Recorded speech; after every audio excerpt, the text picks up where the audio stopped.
Dicen que el golpe de estado de Videla no pilló por sorpresa a los argentinos. Desde algún tiempo atrás, el país vivía en un continuo estado de crispación.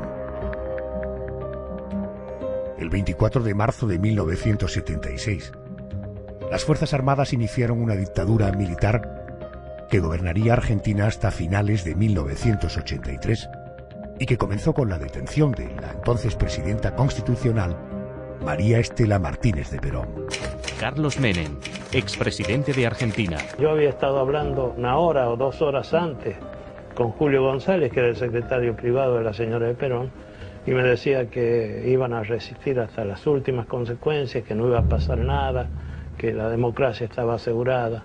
Yo hablaba con otros compañeros y me decían que ya estaba totalmente terminado el gobierno y que se iba a hacer cargo del mismo una junta militar. Los golpistas ocuparon las emisoras de radio y de televisión, mandando un mensaje en el que recomendaban a los ciudadanos acatar las órdenes militares y policiales.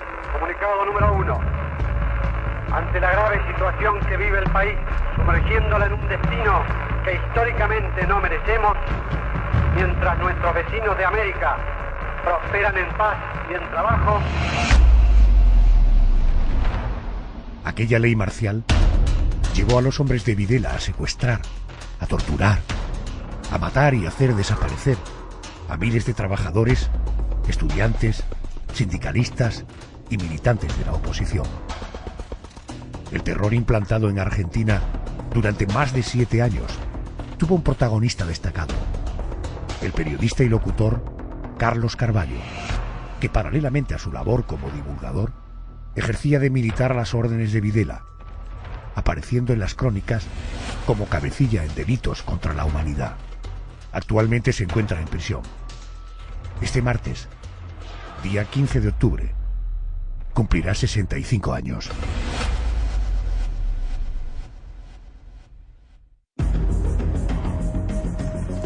José Manuel Frías, muy buenas noches. Buenas noches, Adolfo. Vamos a conocer las dos caras del argentino Carlos Carvalho, al que algunos conocen como periodista y locutor, y otros como ex policía, ex militar al servicio del dictador Jorge Rafael Videla. Pero antes, brevemente, vamos a recordar cómo se produjo precisamente la escalada de Videla al poder en Argentina. El pistoletazo de salida fue el 24 de marzo de 1976, cuando Jorge Rafael Videla puso en marcha el golpe de Estado que acabó con la presidencia constitucional de María Estela Martínez de Perón, persiguiendo desde ese momento a los opositores. Felipe Pigna, historiador y escritor. El plan de batalla el 24 de marzo de 76 fue elaborado por el general Cardoso y el general Viola, y era un plan muy minucioso, donde inclusive se contemplaba el secuestro de niños, el robo de bienes. El enemigo dejaba de ser un ser humano, simplemente se transformaba en una pieza en un botín de guerra, él, sus propiedades, sus familias, y esto se puso en marcha a partir del 24 de marzo con una enorme eficacia. Videla estuvo a punto de poner en marcha la Operación Soberanía, que planeaba invadir la República de Chile, lo que hubiera supuesto un grave conflicto armado y que finalmente se suspendió gracias a la intervención del Papa Juan Pablo II. Frías, la dictadura de Videla se recuerda como una dictadura especialmente sanguinaria.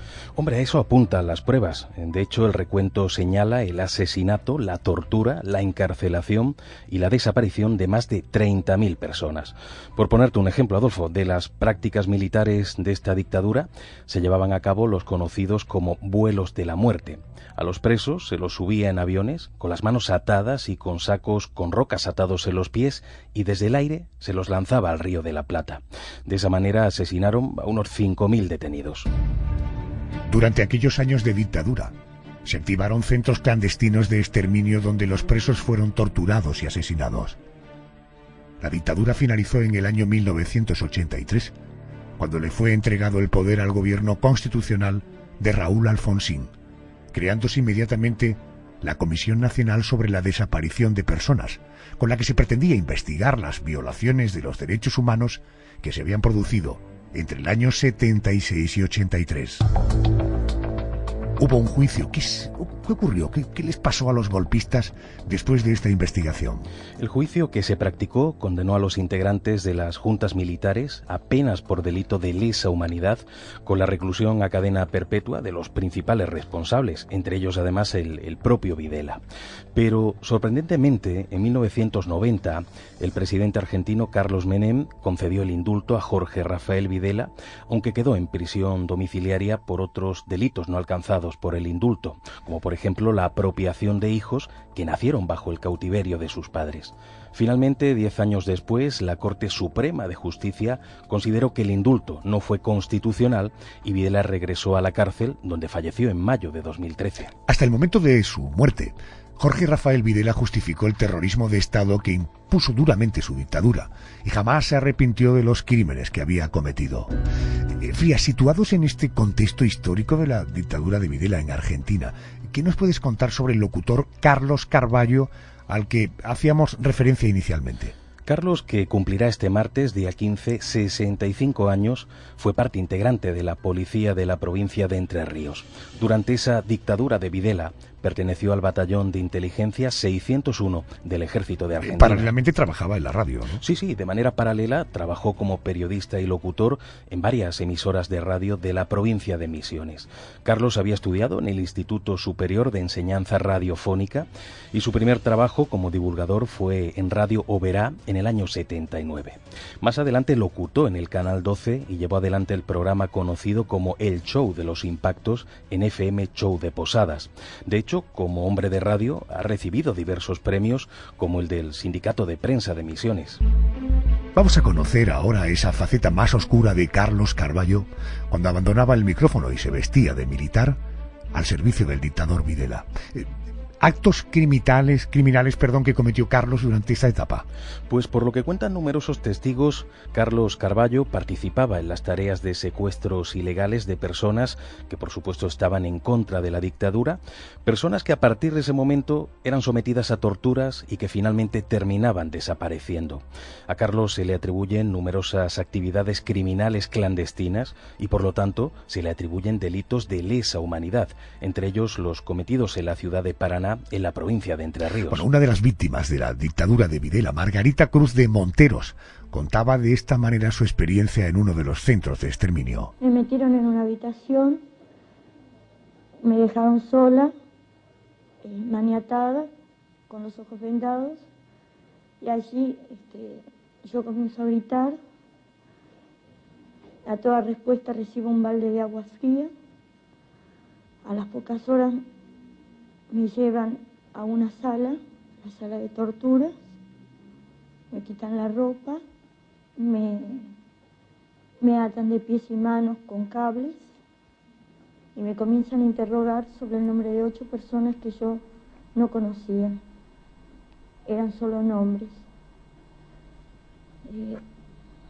A la par mía había un médico donde me tomaba el pulso, yo tenía muchas convulsiones, y donde él daba la orden de seguir. ¡Qué barbaridad! Frías, ¿qué ocurrió con Carlos Carvallo una vez finalizada la dictadura de Videla? Como es lógico, Carlos también fue acusado de crímenes de lesa humanidad, pero logró escapar y estuvo prófugo de la justicia desde noviembre de 2014. Sobre él se lanzó un pedido de captura internacional y fue buscado por la Interpol. Vamos a detenernos en nuestra sala de juicios.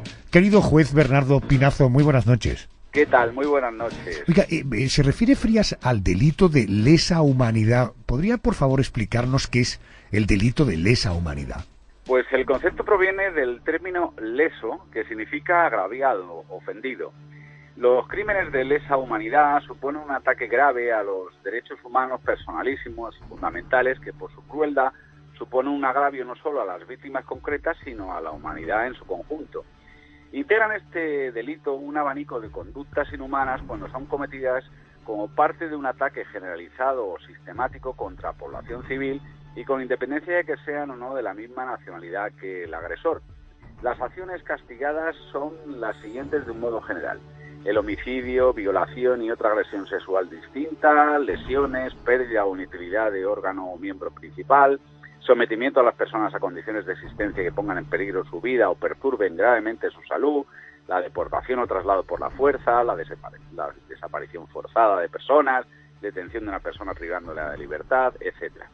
Las penas oscilan entre la prisión permanente revisable a pena de prisión de 4 años según el delito enjuiciado, y que la característica esencial del delito de lesa humanidad es que no prescribe nunca, incluso hasta las penas.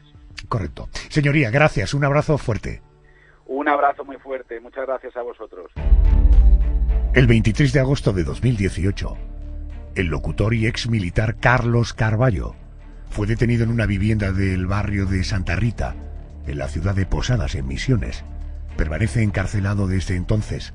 Este martes, 15 de octubre, cumplirá 65 años y espero que lo siga haciendo en la cárcel.